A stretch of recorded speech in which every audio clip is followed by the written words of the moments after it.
శ్రీరాముని పూజించకుండా, హిందూ మతాన్ని ప్రేమించకుండా, హిందూ మతం మీద వ్యతిరేకతతో ఆవిర్భవించినటువంటి బౌద్ధ మతం ఉందే, మరి బౌద్ధ మతానికి చెందిన గౌతమ బుద్ధుని ఎలా పూజిస్తారు అంటే ఎట్టి పరిస్థితుల్లో ఇది కానే కాదు, వీళ్ళు ఖచ్చితంగా వీళ్ళు ఆంధ్రదేశానికి చెందిన వాళ్ళే అని చెప్పి కొంతమంది చరిత్రకారులు వీళ్ళ మీద అభిప్రాయం వ్యక్తం చేశారు. అర్థమైందండి? శ్రీరాముడి సంతతి వారు ఇక్ష్వాకు వంశతుల కంటే శ్రీరాముని పూజించాలి, మరి వీళ్ళు గౌతమ బుద్ధుని ఎలా పూజించితే వీళ్ళు స్వర్ణయుగం, ఆంధ్రదేశం స్వర్ణయుగం ఎలా అవుతుందని చెప్పి తమ అభిప్రాయం వ్యక్తం చేశారు. ఇంకొక ఆయన కార్డ్వెల్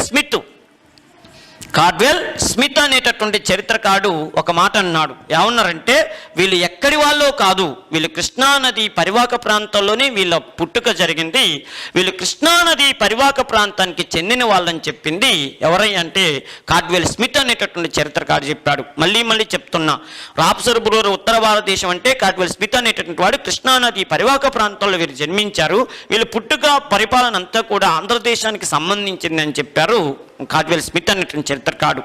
దీని మీద ఇంకా అధ్యయనం చేసినటువంటి బిఎన్ శాస్త్రి అనేటటువంటి చరిత్రకారుడు ఏమన్నాడంటే, వీళ్ళు పర్టికులర్గా తెలంగాణ ప్రాంతానికి సంబంధించిన వాళ్ళు అయి ఉంటారు. ఓకేనా? బిఎన్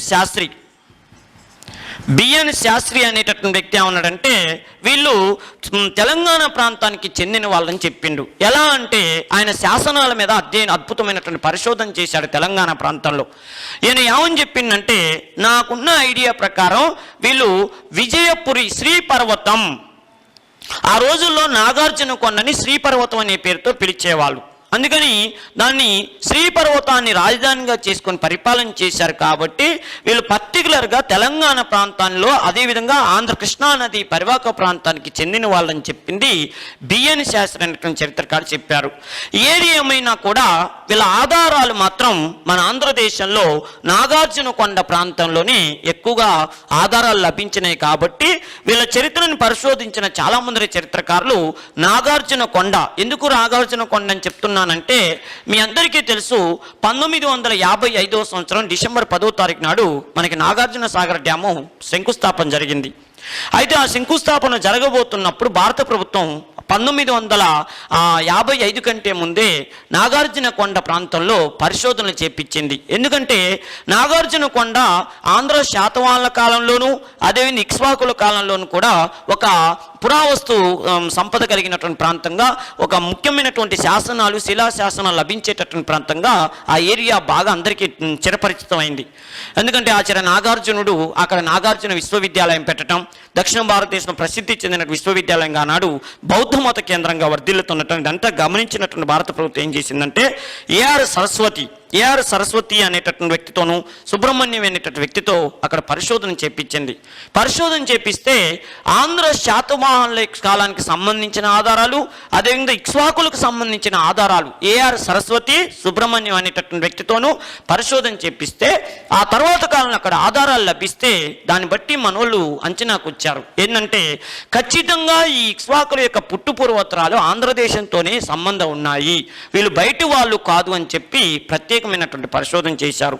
అయితే ఒక ముఖ్యమైన విషయం ఏంటంటే, అసలు రేపు పరీక్షలో ఎగ్జామ్ పాయింట్ ఆఫ్ వ్యూలో ఒక ముఖ్యమైన విషయం మనం గమనించాలి. ఇక్ష్వా అంటే చెరుకుగడ అని అర్థం. ఓకేనా?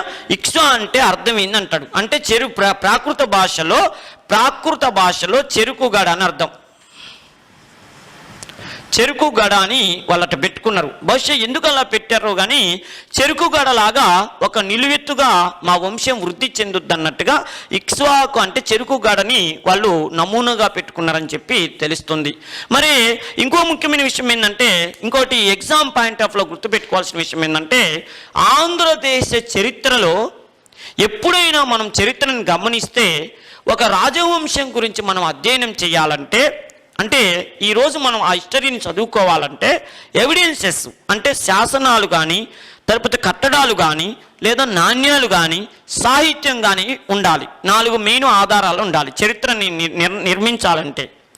మరి ఏ రాజవంశానికైనా సాహిత్యం అనేది ఉంటుంది, శాసనాలు అనేవి ఉంటాయి. కానీ ఒక విచిత్రం ఏంటంటే, దక్షిణ భారతదేశంలో ఈ ఇక్ష్వాకు రాజవంశానికి ఉన్నటువంటి ప్రత్యేకత ఏంటంటే, వీళ్ళ చరిత్రకి మొత్తం పురాణాలు, శాసనాలే ఆధారాలు అవుతున్నాయి. కానీ లిటరరీ సోర్స్ పుస్తకాలనే సాహిత్య ఆధారాలు మాత్రం ఏమీ లేకపోవటం ఒక విడ్డూరం. అంటే వీళ్ళ కాలంలో అసలు పుస్తక రచనలు జరిగినట్టు కానీ ఒక్క సాహిత్య గ్రంథం కూడా వీళ్ళ కాలంలో వెలువడినట్టు కానీ ఆధారాలు లేవు. అదొక్కటి మనం ఇక్కడ గమనించాలి. అది కూడా రేపు ఎగ్జామ్, ఎందుకంటే రేపు పరీక్షలు ఏమంటాడు, శిలాశాసనాలే ఆధారమైనటువంటి రాజవంశం ఏదంటాడు అంటే ఇక్ష్వాక రాజవంశం.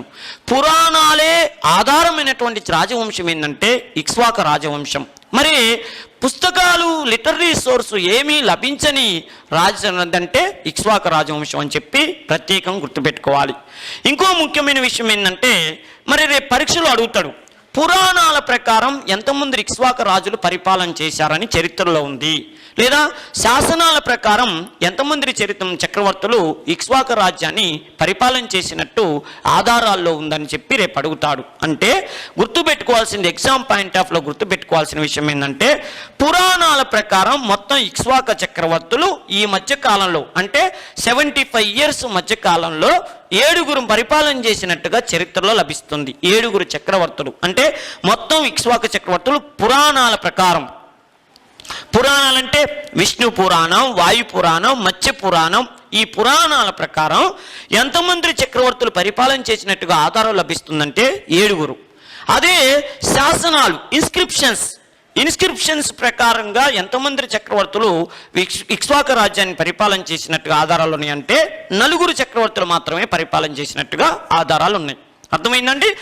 పురాణాల ప్రకారం 7 చక్రవర్తులు, శాసనాల ప్రకారం 4 చక్రవర్తులు పరిపాలన చేసినట్టుగా ఆధారాలు ఉన్నాయి. అయితే మన చరిత్రకారులు ఎప్పుడైనా చరిత్రని అధ్యయనం చేసేటప్పుడు దానికి ఆధారం కల్పించాలంటే లిటరరీ సోర్స్ అన్నా, శాసనాలన్నా, నాణ్యాలన్నా, కట్టడాలన్నా తీసుకుంటారు.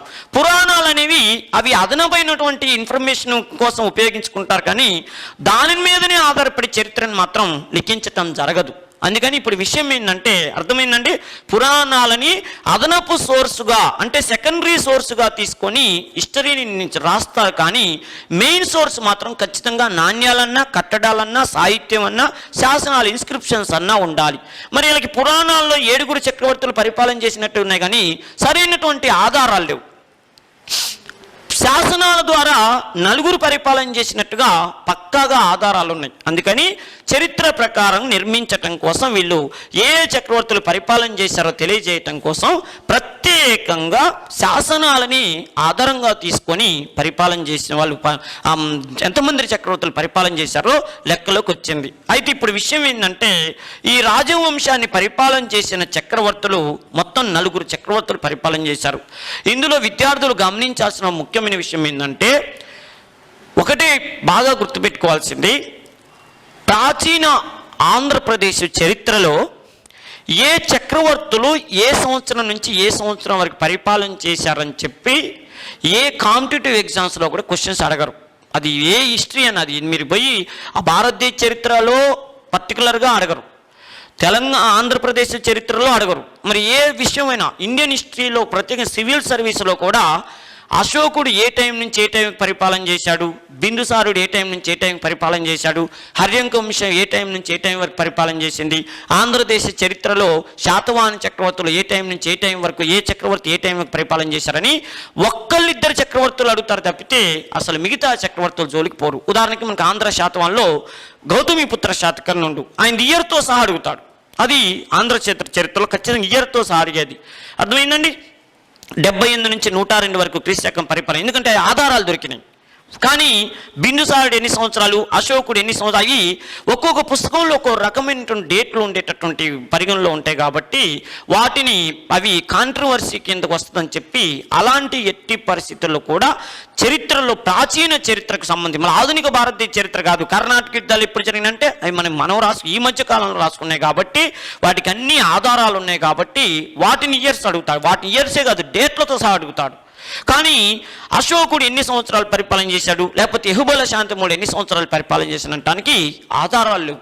వాటిని పలానా చక్రవర్తి ఎప్పుడైనా కూడా ఒకటే గుర్తుపెట్టుకోండి, కాంపిటేటివ్ ఎగ్జామ్స్ ప్రిపేర్ అయ్యేటప్పుడు మీరు గుర్తుపెట్టుకోవాల్సింది ప్రాచీన ఆంధ్రప్రదేశ్ చరిత్ర అయినా ప్రాచీన భారతదేశ చరిత్ర అయినా కూడా ఆ సంఘటనలు మాత్రమే, ఆ రాజు చేసినటువంటి ఉద్యమం, ఆ రాజు చేసిన పరిపాలన సంఘటనలు, అదేవిధంగా ఆయనకు ఉన్నటువంటి టైటిల్స్, బిరుదులు, ఆయన కాలంలో ఏమైనా గుళ్ళు కట్టితే గుళ్ళు, లేకపోతే ఆయన కాలంలో వచ్చినటువంటి రచయితలు, ఆయన కాల ఆస్థానంలో ఉన్నటువంటి కోర్టు పోయట్లు అంటే ఆస్థాన పండితులకు సంబంధించినవి మాత్రమే అడుగుతాడు తప్పితే ఈ ఇయర్స్ జోలికి పోడన్న విషయాన్ని మీరు గుర్తుపెట్టుకోవాలి. అది పర్టికులర్గా ఆంధ్రప్రదేశ్ ప్రాచీన చరిత్రలో మాత్రం మీరు కంపల్సరిగా ఇది పాటించాలి.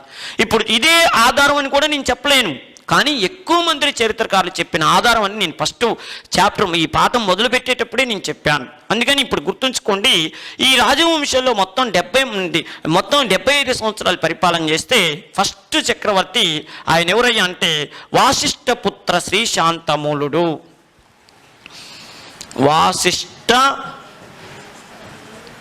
పుత్ర శ్రీ శాంతమూలుడు అనే రాజు ఒకడు. రెండో ఆయన ఎవరయ్యా అంటే వీరపురుష దత్తుడు. వీరపురుష దత్తుడు అనేవాడు రెండో వాడు. మూడో వాడు ఎవరయ్యా అంటే యహుబల శాంతమూలుడు.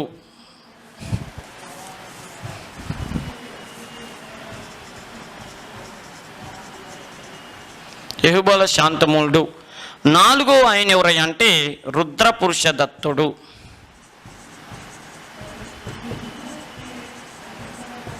రుద్రపురుష దత్తుడు అనేవాడు నలుగురు పరిపాలన చేశారు. ఇప్పుడు చూడండి, వాసిష్ఠపుత్ర శ్రీ శాంతమూలుడు, the founder of Ikshvaku dynasty, Vasishthaputra శాంతమూలుడు.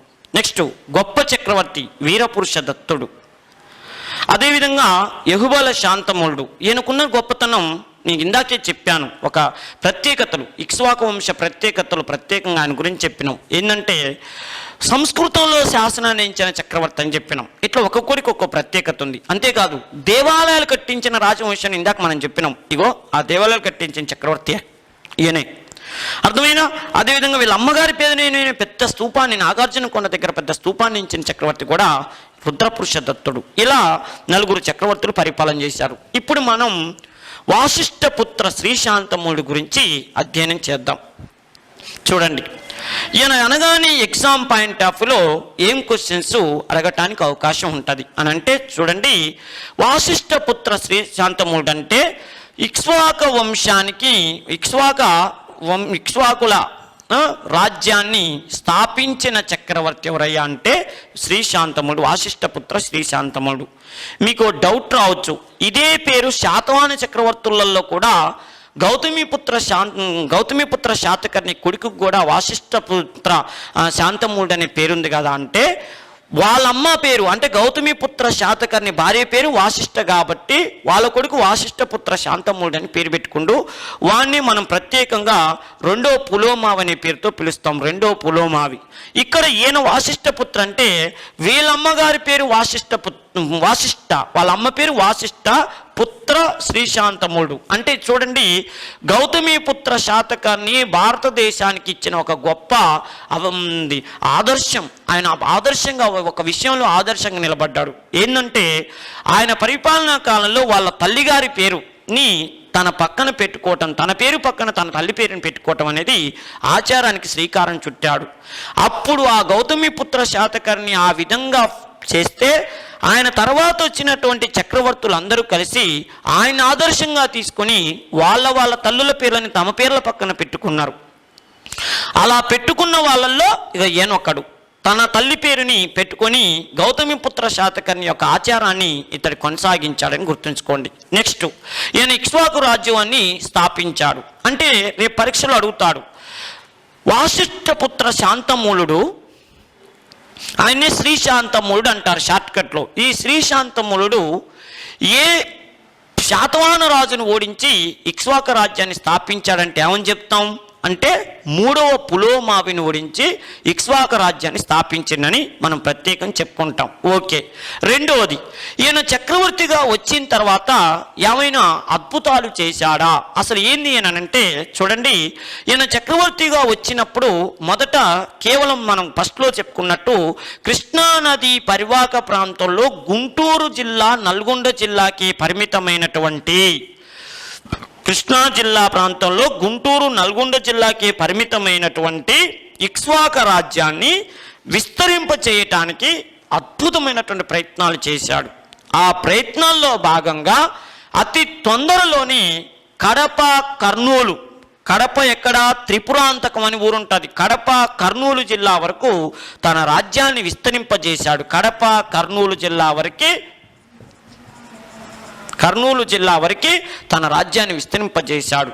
అంటే రాజ్య విస్తరణ కోసం అనేక యుద్ధాలు చేయాల్సి వచ్చింది. ఆ యుద్ధాలు చేసి రాజ్యాన్ని విస్తరింపజేసుకున్నాడు. అంతేకాదు, ఓ ముఖ్యమైన విషయం ఏంటంటే అంతవరకు తన సామ్రాజ్యాన్ని, ఇక్ష్వాక సామ్రాజ్యాన్ని అభివృద్ధి చేసుకొని విస్తరింపజేసుకొని తర్వాత ఎంతసేపటికి యుద్ధాలు చేసినా కూడా ప్రజలు విసుక్కుంటారు. ఎందుకంటే చక్రవర్తి అనేవాడు ఊకే యుద్ధాలు చేస్తూ మా పరిపాలన మీద కాన్సన్ట్రేషన్ చేయట్లేదు, మాకు సౌకర్యాలు కల్పించట్లేదు అని చెప్పి, వ్యవసాయాన్ని అభివృద్ధి చేయట్లేదని ఫీల్ అవుతారని చెప్పి అతడు ఏం చేశాడంటే తాను ఆక్రమించిన రాజ్యం మొత్తాన్ని కూడా అడవులను నరికేపించాడు. దాదాపు చాలా వరకు అడవులను నరికేపించి ఆ అడవులు నరికిన ప్లేస్ని రెండు రకాలుగా వినియోగించాడు. ఒకటేంటంటే ప్రత్యేకంగా పెరుగుతున్న జనాభాకి కావలసిన ఆహార పదార్థాలని పెంచటం కోసం వ్యవసాయం చేపించాడు. అది ఆయన చేసిన ఒక అద్భుతమైనటువంటి పని. అంటే వ్యవసాయ రంగాన్ని అభివృద్ధి చేసినటువంటి ఇక్ష్వాక చక్రవర్తి ఎవరంటే ఆ బీజం వేశాడు. ఒక విధంగా ఇక్ష్వాక రాజ్యం అభివృద్ధికి నభూతో నా భవిష్యత్ అన్నట్టుగా ఇక్ష్వాక రాజ్యం అభివృద్ధి చెందటానికి బీజం వేసినటువంటి చక్రవర్తి ఈ శ్రీశాంతమూలుడు వ్యవసాయ రంగాన్ని అభివృద్ధి చేశాడు. రెండో విషయం ఏంటంటే ఆ అడవులు నరికేసిన ప్లేస్లో వ్యవసాయ విస్తీర్ణమైనటువంటి భాగం పోగా మిగతా భాగంలో జనానికి పెరుగుతున్న జనాభా కావలసిన గృహవసతిని కల్పించాడు. ఈయన సాధించినటువంటి ఒక ఫస్ట్ విజయం. ఇంకోటి రెండో విషయం ఏంటంటే ఇతడు ఇందాక నేను చెప్పినట్టుగా తను ఆక్రమించిన ప్రాంతంలో అడవులను కొట్టేసి వ్యవసాయాన్ని డెవలప్ చేసేటప్పుడు, ఆహార పదార్థాలను ఉత్పత్తి చేయించేటప్పుడు ఈయన చేసినటువంటి ముఖ్యమైన పని ఏంటంటే అనేక యాగాలు చేశాడు. ఈయన చేసిన యాగాలు అగ్నిష్టోమ యాగం, అశ్వమేధ యాగాలు, అగ్నిష్టోమ యాగం, అశ్వమేధ యాగాలు. ప్లస్ ఇంకోటి ఏంటంటే అనేకమైన కర్మకాండలు చేశాడు, అనేక రకమైనటువంటి యాగాలు తలపెట్టాడు, యజ్ఞాలు చేశాడు. ఇంకోటి ముఖ్యమైన విషయం ఏంటో తెలుసా, ఈయనకి ఆరాధ్యనీయుడైనటువంటి దైవం ఎవరంటే సర్వసేనుని పూజించాడు. సర్వసేనుడు అంటే ఎవరు? సుబ్రహ్మణ్యేశ్వర స్వామి. అర్థమైనా? సుబ్రహ్మణ్యేశ్వర స్వామి అన్నా, కుమారస్వామి అన్నా, మురుగన్ అన్నా, అర్థమైనా? వల్లి దేవసేన సుబ్రహ్మణ్యేశ్వరుడు అన్నా, మురుగన్ అన్నా, కుమారస్వామి అన్నా అంతా ఒకటే. అయితే ఈయన పరిభాషలో రేపు ఎగ్జామ్లో అడుగుతాడు, ఏమంటాడు? శ్రీశాంతమూలుడు ఏ దేవుణ్ణి పూజించాడంటే సర్వసేనుని పూజించాడు. సర్వసేనుడు అన్ని గణాలకి అధిపతి అయినటువంటి సర్వసేనుని పూజించి తాను తన రాజ్యంలో వ్యవసాయాన్ని అభివృద్ధి చేయటం కోసం యజ్ఞయాగాలు చేయటమే కాకుండా, దేవుణ్ణి మెప్పించటమే కాకుండా, ఆ యజ్ఞయాగాల సమయాల తర్వాత ప్రత్యేకంగా పేదవాళ్ళని, బ్రాహ్మణులని సీరియల్లో నిలబడమని చెప్పేవాడు. రైతులని, బ్రాహ్మణ్స్ని సీరియల్లో ఉండమని చెప్పి వాళ్ళకి యాగాలు చేసిన తర్వాత లెక్కనైనటువంటి నాగళ్ళు అంటే అరకలు, నాగళ్ళని బహుమానంగా ఇచ్చేవాడు. అదేవిధంగా బ్రాహ్మణులకి గోవులను, ఆవులను బహుమానంగా ఇచ్చేవాడు. ఎందుకంటే వృద్ధి చెందాలి రాజ్యం అని చెప్పి అనేకమైనటువంటి దాన ధర్మాలు చేసిన గొప్ప చక్రవర్తిగా చరిత్రలో నిలిచిపోయాడు శ్రీశాంతమూలుడు. అందుకని ఈ హ్యాడ్ ద టైటిల్స్. ఒకటి ఫస్ట్ ఈయనకు ఉన్నటువంటి అద్భుతమైనటువంటి టైటిల్ ఏంటంటే ప్రత్యేకంగా శతసహస్రహాళిక.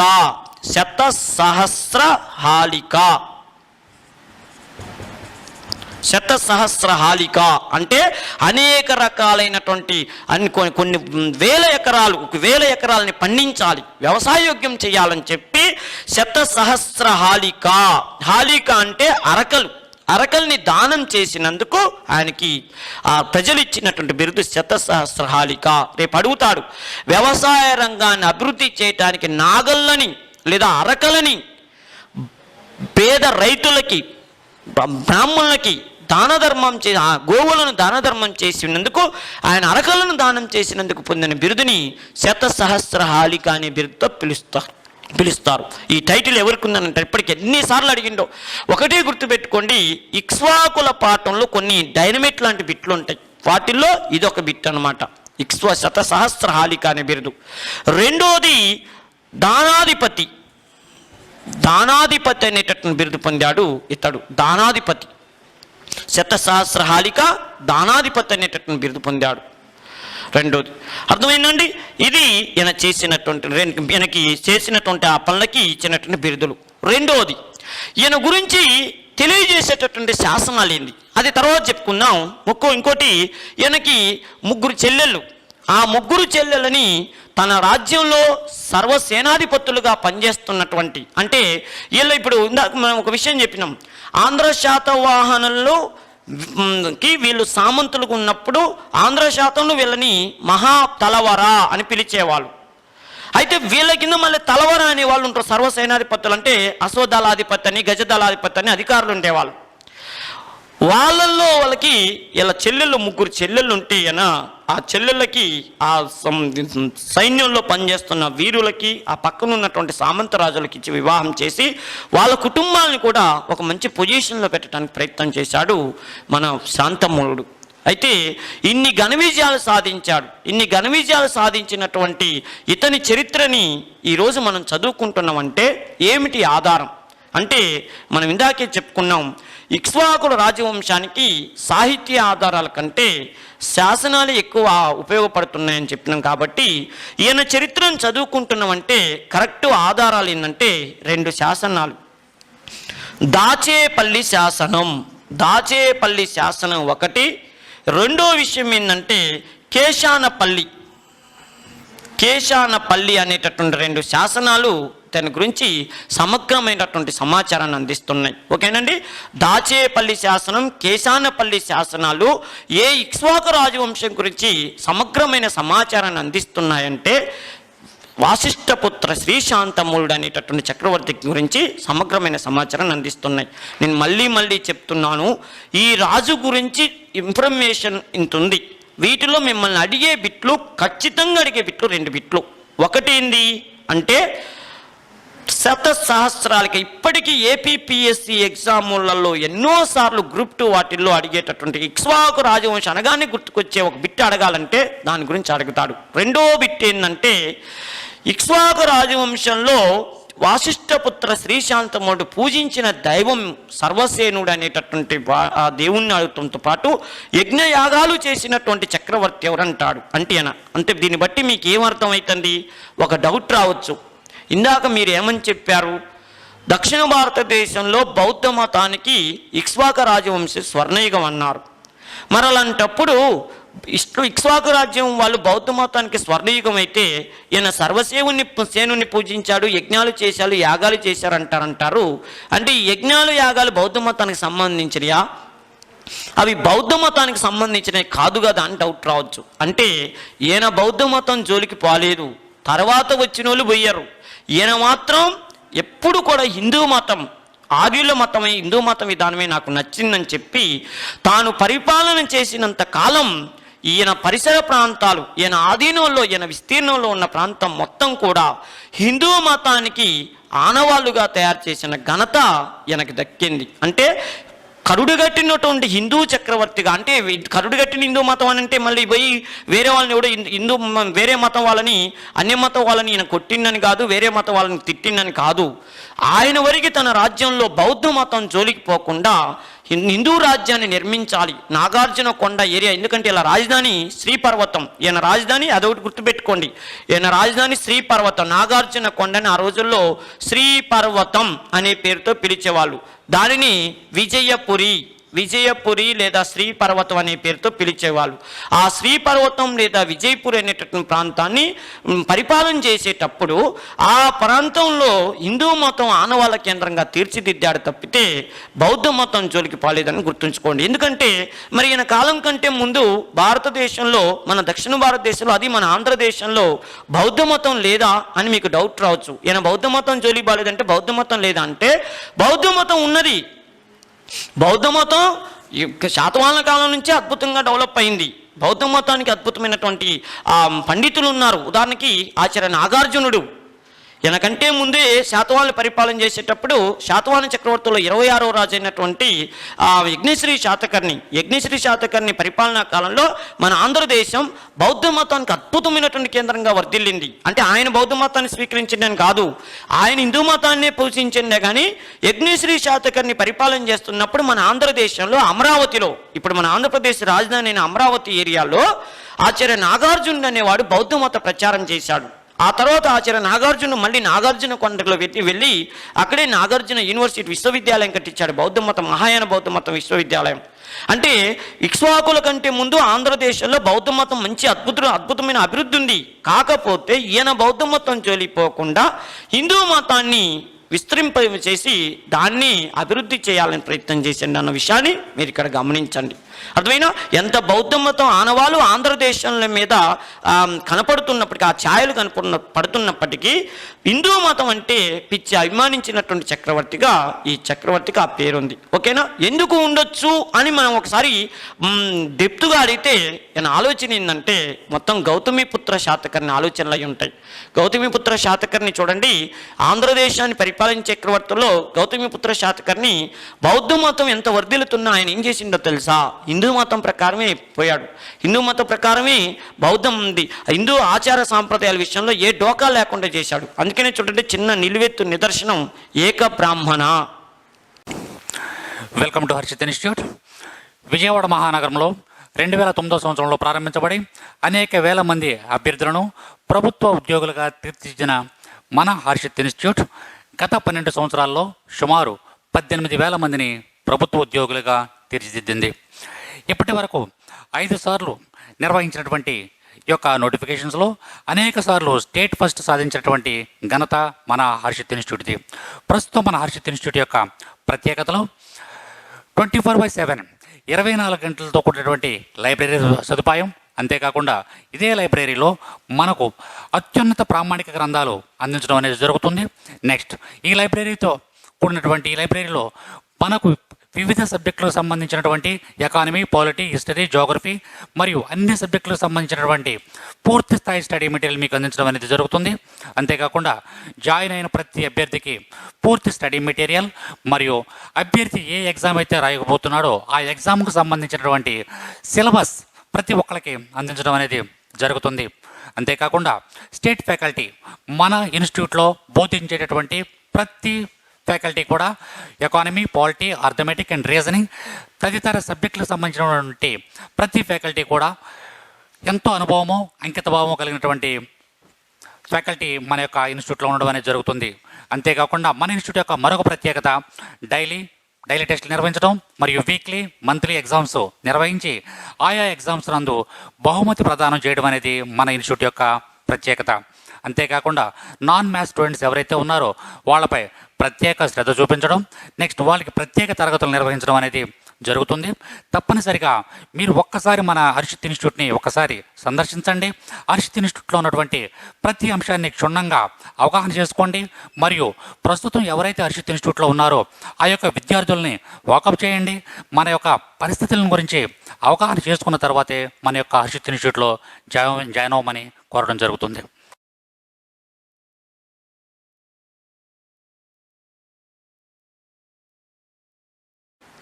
ఏక బ్రాహ్మణ అంటేంది? బ్రాహ్మణులందరూ కలిసి నువ్వే మాలో ఒకరివి, నీతోనే స్టార్ట్ చేయాలి. బ్రాహ్మణులను స్టార్ట్ చేస్తే నువ్వు ఒకడివి, తర్వాత నేను అని లెక్క పెట్టుకుంటూ రావాలి. నువ్వు బ్రాహ్మణులకే బ్రాహ్మణుడు అని చెప్పి బ్రాహ్మణులు వెనకంత అవకాశం ఆ బిరుదు ఇచ్చారంటే మరి బ్రాహ్మణ మతాన్ని ఆయన ఎంత ఉద్ధరించి ఉండాలి. అదేవిధంగా ఆగమ నిలయ, సంస్కృత భాషను అద్భుతంగా డెవలప్ చేశాడు గౌతమిపుత్ర శాతకర్ణి. అందుకని సంస్కృత భాషను అభివృద్ధి చేసినందుకు గాను గౌతమిపుత్ర శాతకర్ణికి ఆ రోజు పండితులు ఇచ్చింది ఆగమ నిలయ అనే బిరుదు ఇచ్చారు. ఆగమ నిలయ అనే బిరుదు పొందిన ఆయన సంస్కృత భాషను అభివృద్ధి చేసిందంటే వేదాలు, ఉపనిషత్తులు, బ్రాహ్మణాలు, అరణ్యకాలు, వేదాంగాలు, వేదాంతాలన్నీ దేంట్లో ఉంటాయి? సంస్కృతంలో ఉంటాయి. అంటే హిందూ మతానికి ఆయన ప్రిఫరెన్స్ ఇచ్చాడు. అంటే ఈయనకి ఇండైరెక్ట్గా ఎవరి ఛాయ కనపడుతుంది?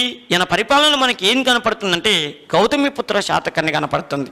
గౌతమిపుత్ర శాతకర్ణి ఆదర్శంగా తీసుకొని పరిపాలన చేసేడేమో అంటుంది. దానికి నిలువెత్తు నిదర్శనం ఇంకోటి ఆలోచించండి. ఈయన కూడా తన తల్లి పేరుని పక్కన పెట్టుకుందంటే ఇంతకంటే ఇంతకంటే మనకు ఆధారం లభించాలి. అందుకని గౌతమిపుత్ర శాతకర్ణి ఆంధ్ర శాతవాహన రాజ్యంలో ఎంత గొప్ప సేవ చేశాడో ఇక్ష్వాకు రాజవంశంలో ఈయన అంత సేవ చేశాడు. అలానే ఈ వంశాన్ని గొప్ప చక్రవర్తి అని అనకూడదు, ఎందుకంటే మన ఎగ్జామ్లో బిట్టుబాద్ది. ఈయన ఇక్ష్వాకు వంశానికి ఫౌండర్, కాకపోతే ఇలా కొడుకు గొప్ప చక్రవర్తి, అది ప్రత్యేకంగా గుర్తుపెట్టుకోండి. నెక్స్ట్ ఈయన తరువాత వచ్చినటువంటి చక్రవర్తి ఎవరయ్యా అంటే వీళ్ళ కుమారుడు మాటరీపుత్ర. ఈయన వాసిష్ఠపుత్ర శ్రీశాంతముడైతే వాళ్ళ కొడుకు పేరు మాటరీపుత్ర వీరపురుషదత్తుడు.